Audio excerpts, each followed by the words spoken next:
the precise day, but the month and year, October 1989, just 4 months after the Tiananmen Square massacre, are very clear in my mind, as is the conversation which started my 3-decade-long relationship with English Australia. It didn't start well.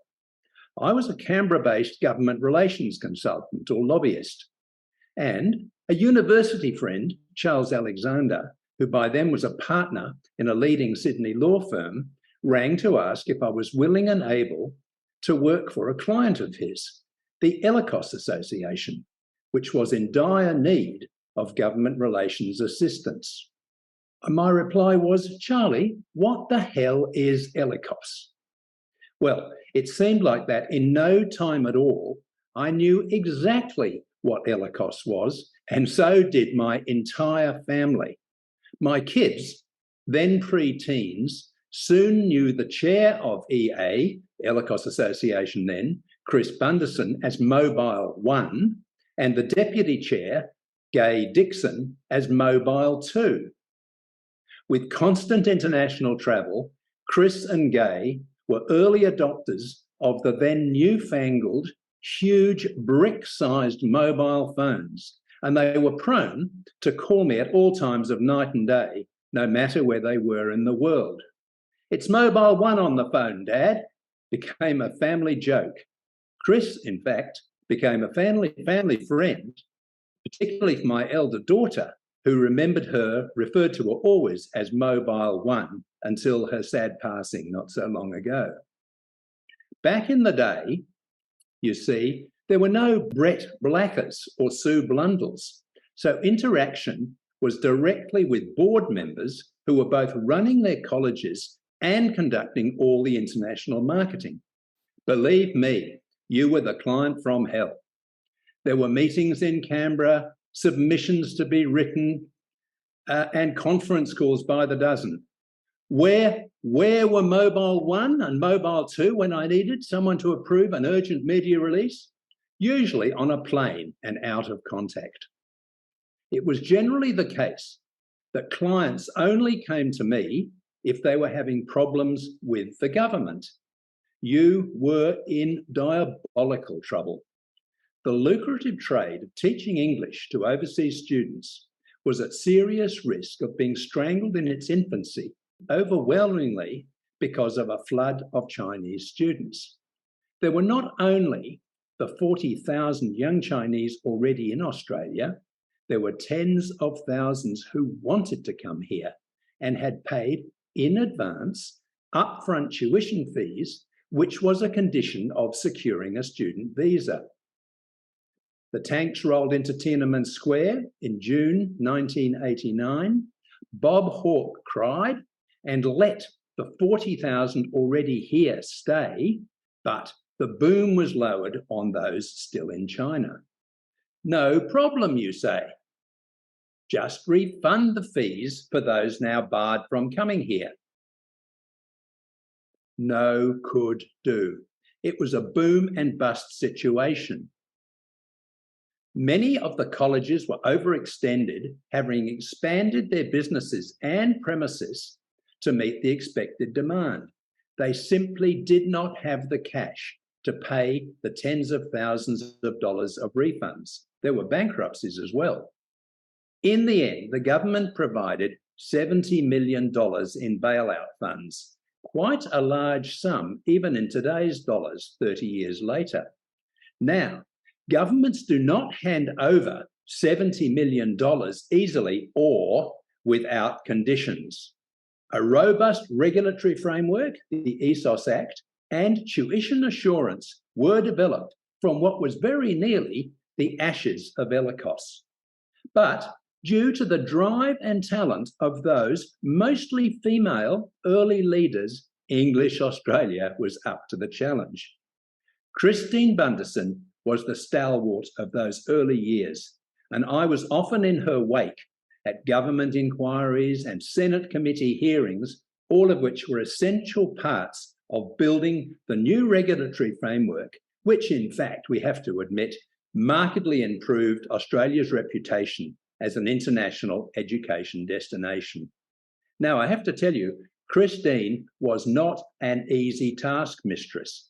She maintained her pedagogical approach to her task as chair of the ELICOS Association as well. Submissions and media releases I drafted for her consideration used to come back with grammar and spelling meticulously corrected.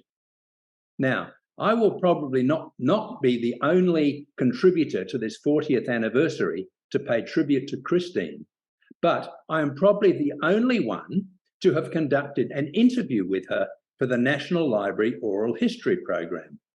Let me share with you her recollection of her baptism of fire with the First Minister responsible for international education, the fractious, feisty John Dawkins, when he summoned the ELICOS Association to Canberra to give him the benefit of his views on the unfolding China crisis.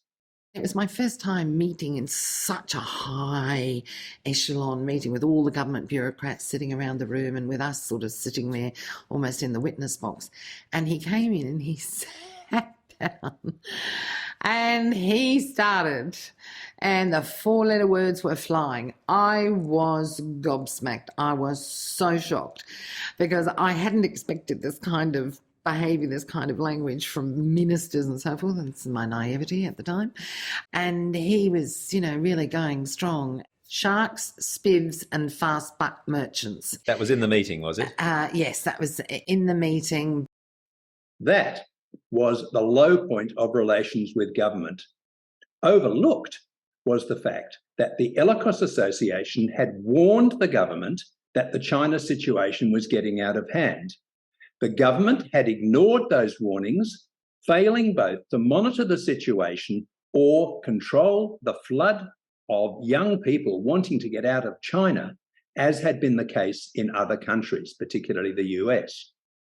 Christine was foremost among those who felt vindicated when the Industries Commission inquiry in 1990 blamed government departments, particularly education and immigration, not English language colleges, for the China crisis. The road back was slow, but valuable lessons were learned, and the need to develop new markets paid dividends. In 2010, when the oral history interview was recorded, Chris Bundesen could look back on a job well done with considerable and justified pride. Over the years, since 1990, it's been quite interesting to see the way in which the industry has, in fact, taken every opportunity, and the ELICOS sector in particular, and over the most recent sort of decade plus, the other sectors as well, but taken every opportunity to not just engage with government on government's terms, but to actually bring government to the table to engage with the industry. And I think that actually was a change that came from, the 1990 sort of, that point, because I think the industry, it was more aware of what it needed to survive. And as the ELICOS sector and the other sectors of international education have become more and more important to the Australian economy, as you pointed out before, we've now got international education as the third largest export industry in Australia. That's a pretty phenomenal growth. For Christine Mary Bundesen, there was no shortage of well-deserved accolades, including, of course, her Order of Australia. It was sad for her family, friends, and colleagues that her retirement was cut short due to illness.